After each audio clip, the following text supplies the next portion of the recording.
Although auscultation is not given a lot of importance these days, a simple way of diagnosing many cardiac conditions is a skillful auscultation. So that's what we are going to see in this chapter. So there are a lot of objectives of this lecture. So I just go one by one.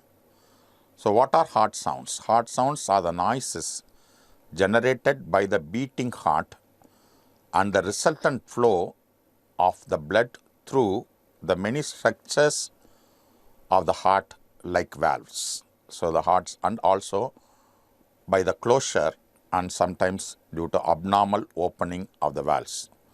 So it is abnormal flow across a structure, or it is abnormal valves which can be obstructing or which can be leaking, or abnormal filling or abnormal contraction. So all these things can produce normal or abnormal heart sounds.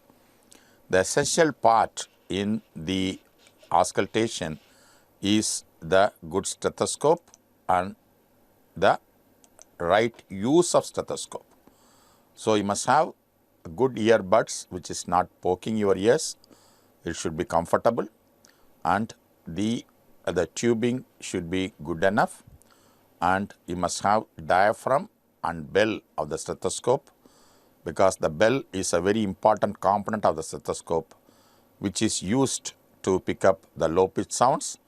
Diaphragm is used to pick up the high pitch sounds. So the ear tips should point forward, it should fit properly, and always use the chest piece warmed before you use, because a cold chest piece may produce significant discomfort, especially in children. It may wake up the child and the child starts crying. The chest piece should be held between the straightened index finger and middle finger. Don't touch the tube and let the tube rub the chest of the patient, which can produce a lot of noise artifacts.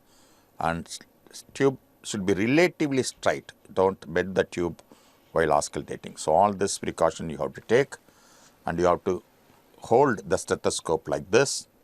And there are many advances in stethoscope, but we still believe in old conventional stethoscope. And the auscultatory areas are primarily the 5 areas. One is the mitral area, where you have to see for first heart sound, second heart sound, third heart sound, fourth heart sound, and mitral events like mitral regurgitation or mitral stenosis. Then you have the lower left sternal edge on the fourth left intercostal space, where it is called tricuspid area. It is primarily used to detect tricuspid murmurs as well as the murmurs of ventricular septal defect.